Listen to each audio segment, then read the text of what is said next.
Welcome to ज्ञान सेतु। तो इस वीडियो में हम बिहार दरोगा प्रैक्टिस सेट का सेट नंबर 4 को डिस्कस करने वाले हैं। तो यदि आप बिहार दरोगा की एग्ज़ाम्स की तैयारी कर रहे हैं तो ये लेक्चर आपके लिए बहुत इंपॉर्टेंट है। चीज़ों को आराम से पूरी देखिए और समझिए। आपको PDF ये टेलीग्राम पे मिल जाएगी, वहाँ से आप इसको डाउनलोड कर सकते हैं। तो आप आराम से पूरी चीज़ों को देखिए, क्योंकि ये एक प्रैक्टिस सेट है जहाँ पर 25 क्वेश्चन का सेट रहेंगे और कंप्लीट सेट में आपको history, polity, geography, economics, science, Bihar GK, current affairs, ये टोटल सेक्शन का ये एक प्रैक्टिस सेट रहेंगे। तो चलिए हम शुरू करते हैं अपने सेट नंबर 4 को। हाँ जी, तो पहला क्वेश्चन है हमारा कि चोल वंश के शासक ने गंगईकोंड चोल की उपाधि धारण की थी। कावेरी नदी के मुहाने पर नई राजधानी गंगईकोंड चोलपुरम की स्थापना करी थी। कौन शासक? तो आप जानते हैं राजेंद्र प्रथम ने गंगईकोंड चोल की उपाधि धरी और गंगईकोंड चोलपुरम को अपनी राजधानी बनाया था। तो चोल शासक राजेंद्र प्रथम ने उत्तर भारत के पाल शासक महिपाल को हरा दिया और गंगा अभियान की सफलता के बाद गंगईकोंड चोलपुरम की उपाधि धारण की। इस विजय की स्मृति में उसने गंगईकोंड चोलपुरम नगर बसाया तथा वहाँ उस विशाल तालाब का निर्माण करवाया था चोलगंगम का। तो right answer is option B. Next question हमारा कि 1857 की क्रांति के दौरान फैजाबाद से विद्रोह का नेतृत्व किसने किया था, जिन्होंने अंग्रेजों को पकड़ने के लिए 50,000 रुपये का इनाम घोषित किया था? तो फैजाबाद से मोहम्मद अहमदुल्ला शाह ने नेतृत्व किया था। फैजाबाद उत्तर प्रदेश में 1857 के संग्राम का नेतृत्व मौलवी अहमदुल्ला शाह ने किया था। वे मूल रूप से मद्रास के रहने वाले थे और अंग्रेजों के खिलाफ उनकी कड़ा प्रतिरोध नीति के कारण अंग्रेजी सरकार ने उन पर 50,000 रुपये का इनाम रखा था। अंग्रेजों ने उन्हें अपने से सबसे खतरनाक शत्रु भी माना था। तो right answer is option number B. Next question है हमारा कि निम्नलिखित में से किस अधिवेशन में भारतीय राष्ट्रीय कांग्रेस ने पूर्ण स्वराज का मांग प्रस्ताव किया था? तो आपकी लाहौर अधिवेशन में इन्होंने कांग्रेस की पूर्ण स्वराज की मांग का प्रस्ताव किया गया था। जवाहरलाल नेहरू ने की अध्यक्षता में आयोजित 1929 के लाहौर अधिवेशन में कांग्रेस ने पूर्ण स्वराज को संकल्प पारित किया था। इसी अधिवेशन में निर्णय लिया गया कि 26 जनवरी 1930 को पूरे देश में पहला स्वतंत्रता दिवस मनाया जाएगा और रावी नदी के तट पर तिरंगा को फहराया गया और उसी दिन से 26 जनवरी को हम स्वतंत्रता दिवस मनाते आ रहे हैं, परंतु वास्तविकता में हमारी स्वतंत्रता 15 अगस्त को मिली। इस वजह से जो हमारा संविधान 26 नवंबर को बन करके तैयार हुआ था, उसको 1-2 महीने रुक करके 26 जनवरी के दिन लागू किया गया था। तो right answer is option B. Next question है हमारा कि भारतीय संविधान की किस अनुसूची के तहत संघ, राज्य और समवर्ती सूची का उल्लेख किया गया है? तो भारतीय संविधान में 7वीं अनुसूची में संघ, राज्य और समवर्ती सूची का उल्लेख किया गया है। संविधान की 7वीं अनुसूची में केंद्र और राज्यों के बीच शक्तियों के बंटवारे से संबंधित चीज़ें बताई गई हैं। इनमें 3 सूची है: संघ सूची जिनमें 97 विषय हैं, राज्य सूची जिनमें 66 विषय हैं, समवर्ती सूची जिनमें 47 विषय हैं। ये रखा गया और ये सूची का जो प्रावधान है वो ऑस्ट्रेलिया के संविधान से लिया गया। तो right answer is option C. Next question, संसद के किसी भी सदन की सदस्यता के बिना कोई व्यक्ति अधिकतम कितने समय तक केंद्रीय मंत्री या मुख्यमंत्री पद पर बना रह सकता है? तो संसद के 6 माह तक कोई व्यक्ति केंद्रीय मंत्री या मुख्यमंत्री पद पर बना रह सकता है। अनुच्छेद 75 के सब आर्टिकल 5 के अनुसार यदि कोई व्यक्ति जो संसद के किसी भी सदन का सदस्य नहीं होता है उसे मंत्री नियुक्त किया जाता है, तो वो 6 महीने के भीतर संसद के किसी भी सदन का सदस्य बनना अनिवार्य होता है, अन्यथा 6 महीने के बाद अवधि समाप्त होते उसको उस पद पर से हटा ली जाती है। तो right answer is option B. Next question है हमारा कि भारतीय संविधान का कौन सा अनुच्छेद भारत के उच्चतम न्यायालय को अभिलेख न्यायालय की दर्जा प्रदान करता है? तो भारतीय संविधान के अनुच्छेद 129 भारतीय उच्च न्यायालय को अभिलेख न्यायालय के रूप में दर्ज कराता है। अनुच्छेद 129 के अनुसार भारत का सर्वोच्च न्यायालय एक अभिलेख न्यायालय होगा। इसका तात्पर्य यह है कि इसके निर्णय एवं कार्यवाही को अस्थायी साक्ष्य के रूप में सुरक्षित रखा जाता है। इसे अपनी अवमानना के लिए दंडित करने की शक्ति भी प्राप्त है। तो right answer is option B. Next question है कि 10 डिग्री चैनल निम्नलिखित में से किन 2 भौगोलिक क्षेत्रों को पृथक करता है? तो 10 डिग्री चैनल ये अंडमान और निकोबार द्वीप को पृथक करने का कार्य करता है। 10 डिग्री चैनल अक्षांश रेखा बंगाल की खाड़ी में स्थित अंडमान द्वीप समूह को निकोबार द्वीप समूह से अलग करती है। विशेष रूप से यह लघु अंडमान को कार निकोबार से पृथक करती है। तो right answer is option C. Next question कि विश्व की सबसे गहरी मीठे पानी की झील बैकाल झील किस देश में अवस्थित है? तो बैकाल झील ये रूस में अवस्थित है, जो कि विश्व की सबसे बड़ी मीठे पानी की झील है। साइबेरिया वाले क्षेत्र में ये विश्व की सबसे गहरी लगभग 1642 मीटर है और आयतन की दृष्टि से दुनिया की सबसे बड़ी मीठे पानी की झील है। साइबेरिया का मोती भी इसको पर्ल ऑफ साइबेरिया कहा जाता है। तो right answer is option C. Next question है हमारा कि भारत में काली मिट्टी का विकास मुख्य रूप से किस प्रकार की शैल क्षरण से होता है? तो भारत में काली मिट्टी का विकास मुख्य रूप से बैसाल्टिक लावा शैल से होता है। काली मिट्टी जिसे रेगुर मिट्टी या कपासी मृदा भी कहा जाता है, इसका निर्माण दक्कन के ट्रैप क्षेत्र में बैसाल्टिक लावा चट्टानों के विखंडन और अपक्षय से हुआ है। यह मिट्टी जल धारण क्षमता काफ़ी अधिक होती है और कपास की खेती के लिए यह सर्वोत्तम मानी जाती है। तो right answer is option number B. Next question है कि बॉम्बे स्टॉक एक्सचेंज की स्थापना किस वर्ष हुई थी, जो एशिया का सबसे पुराना स्टॉक एक्सचेंज है? तो बॉम्बे स्टॉक एक्सचेंज की स्थापना ये 1875 में हुआ था। बॉम्बे स्टॉक एक्सचेंज की स्थापना 9 जुलाई 1875 को the native share and stock markets association के रूप में हुई थी। यह भारत की ही नहीं बल्कि एशिया की पहली एवं सबसे पुरानी स्टॉक एक्सचेंज है। इसका प्रमुख संवेदी सूचकांक है सेंसेक्स। तो right answer is option number A. Next question है हमारा कि निम्नलिखित में से कौन सी समिति भारत में कर सुधारों से संबंधित थी? तो कर सुधारों से संबंधित समिति थी राज्य चिलैया समिति।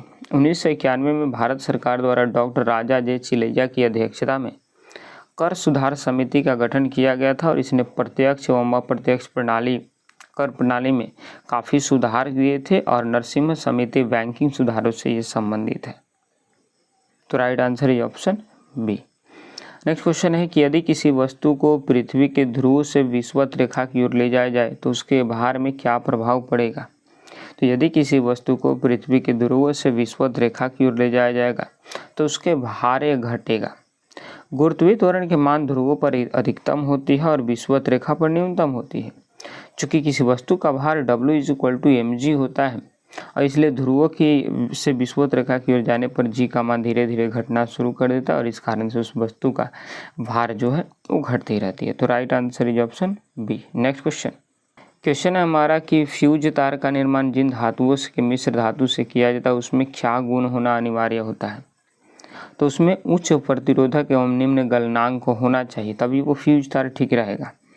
तो विद्युत परिपथ की सुरक्षा के लिए फ्यूज तार का प्रतिरोध उच्च और गलनांक निम्न होना चाहिए। जो लगभग यह लेड 37% और टिन 63% मिलाकर के ये धातु तैयार करी जाती है ताकि अत्यधिक धारा प्रवाहित होने पर यह तुरंत पिघलकर परिपथ को तोड़ दे और हमारी जो शॉर्ट सर्किट जैसी चीज़ों से हमको बचा ले। तो right answer is option B. Next question, लोहे पर जंग लगना निम्नलिखित में से किस प्रकार का परिवर्तन या अभिक्रिया है? तो लोहे पर जंग लगना मेन रूप से ये रासायनिक परिवर्तन एवं ऑक्सीकरण है। लोहे पर जंग लगना एक रासायनिक परिवर्तन है क्योंकि इसमें नया पदार्थ जो कि जल योजित फेरिक ऑक्साइड बनता है और ये ऑक्सीजन और नमी की उपस्थिति में होने वाली एक ऑक्सीकरण अभिक्रिया है। जंग लगने से लोहे का भार बढ़ जाता है, उस पर एक रेड कलर का धूमिल अवशेष जम जाता है। तो right answer is option B. Next question है हमारा कि शुद्ध जल का पीएच मान 7 होता है। जब जल में कार्बन डाइऑक्साइड गैस घोली जाती है तो उसके पीएच मान पर क्या प्रभाव पड़ता है? तो जब जल में कार्बन डाइऑक्साइड गैस घोली जाती है तो उसके पीएच मान 7 से कम हो जाता है। चूँकि जल में CO2 गैस घुलने पर कार्बनिक अम्ल बनता है जो कि एक दुर्बल अम्ल है और अम्ल की उपस्थिति के कारण उसकी पीएच क्षमता घट जाती है अर्थात 7 से कम हो जाती है। तो right answer is option B. Next question, मानव शरीर में कौन सा विटामिन हार्मोन की तरह कार्य करता है जिसकी कमी से बच्चों में रिकेट्स रोग होता है? तो ये होता है आपकी विटामिन डी की कमी के कारण। विटामिन डी जिसको कैल्सीफेरॉल के नाम से भी जाना जाता है। किस नाम से? कैल्सीफेरॉल के नाम से। एक ऐसा विटामिन है जो मानव शरीर में हार्मोन की भांति ही कार्य करता है और यह आंत में कैल्शियम और फास्फोरस को ऑक्सीजन को बढ़ाता है। इसकी कमी से बच्चों में रिकेट्स यानी सूखा रोग होती है और वयस्कों में ऑस्टियोमेलेसिया नामक एक रोग होती है। तो right answer is option D. Next question हमारा कि रक्तचाप मापने के लिए किस चिकित्सा का उपयोग किया जाता है। तो रक्तचाप ब्लड प्रेशर मापने के लिए आपकी स्फिग्मोमैनोमीटर का यूज किया जाता है। सामान्य मनुष्य का रक्तचाप 120/80 mmHg के बराबर होता है। तो right answer is option B. Next question कि कथकली और मोहिनीअट्टम किस भारतीय राज्य की दो प्रमुख नृत्य हैं। तो कथकली और मोहिनीअट्टम ये दोनों नृत्य केरल राज्य की एक सुप्रसिद्ध नृत्य है।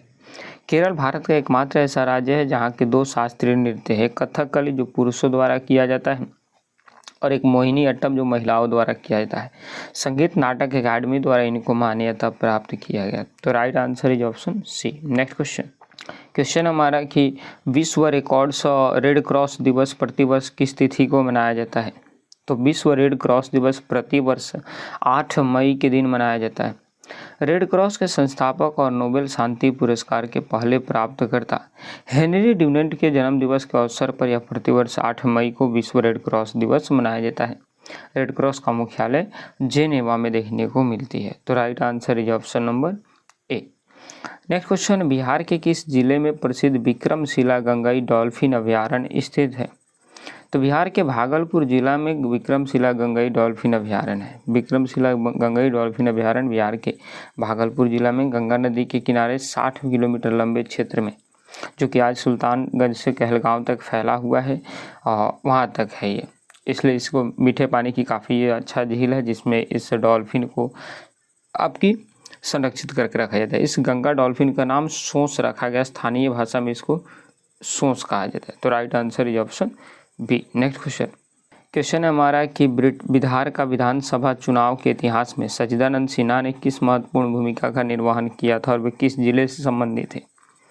तो सच्चिदानंद सिन्हा जी जो कि भारत के प्रथम अस्थायी संविधान के प्रथम अस्थायी अध्यक्ष थे और ये बक्सर जिला से, हमारे बिहार के बक्सर जिला से रहने वाले थे। तो डॉक्टर सच्चिदानंद सिन्हा जी का जन्म बिहार के आरा, जो कि वर्तमान में बक्सर भोजपुर के नाम से जाना जाता, वहाँ पर हुआ था। वे बिहार राज्य के गठन के मुख्य शिल्पकारों में से एक थे। 9 दिसंबर 1946 को भारतीय संविधान के प्रथम जो बैठक हुई थी उसमें अस्थायी अध्यक्ष चुना गया था। तो right answer is option number B. Next question है बिहार में त्रिवेणी नहर का निर्माण किस नदी पर किया गया है जो मुख्य रूप से सिंचाई सुविधा प्रदान करती है। तो बिहार में त्रिवेणी नहर का निर्माण ये मुख्य रूप से गंडक नदी के पर किया गया है, जो कि पश्चिमी चंपारण जिले पर स्थित है और 1909 में इसको चालू की गई थी और बिहार के विभिन्न क्षेत्रों में इससे सिंचाई सुविधा उपलब्ध कराई जाती है। तो right answer is option B. Next question है हमारा कि वर्ष 2025 में आयोजित विश्व आर्थिक मंच की वार्षिक बैठक पारंपरिक आयोजन स्थल नगर कौन सा रहा है। तो 2025 में विश्व आर्थिक मंच की बैठक का जो नगर था वो दावोस रहा है। दावोस जो कि सबसे पहले तो WEF की प्रतिष्ठित बैठक हर साल स्विट्जरलैंड के दावोस नामक पहाड़ी शहर में आयोजित की जाती है, जहां दुनिया भर के राजनीतिक, व्यावसायिक और सामाजिक नेता विभिन्न सारे मुद्दों पर विचार करते हैं। तो right answer is option B. Next question भारत का पहला स्वदेशी रूप से विकसित nuclear powered ballistic missile submarine कौन सा है जिसे हाल ही में पूर्ण परिचालन क्षमता प्राप्त हुई है। तो ये मिसाइल है INS अरिहंत। इसको पूर्ण रूप से अभिचालित किया गया है। INS अरिहंत भारत की पहली स्वदेशी परमाणु पनडुब्बी मिसाइल है। इसके बेड़े में शामिल होने के साथ ही भारत में भूमि, जल इत्यादि माध्यम से इसमें हमला करने का चीज़ें बनाई गई है और ये परमाणु त्रिकोण की क्षमता वाले क्लबों में इसको शामिल किया गया है। तो right answer is option A. Next question है हमारा कि जनगणना 2011 के अनुसार बिहार में न्यूनतम लिंग अनुपात वाला जिला कौन सा है। 2011 के अनुसार न्यूनतम लिंग अनुपात वाला जिला ये मुंगेर जिला है। यहाँ प्रतिवर्ष 1000 पुरुषों पर 876 महिलाएं ही दिखाई देती है और ये सर्वाधिक लिंग अनुपात वाला जिला ये आपकी गोपालगंज, जहाँ पर 1021 रेशियो है।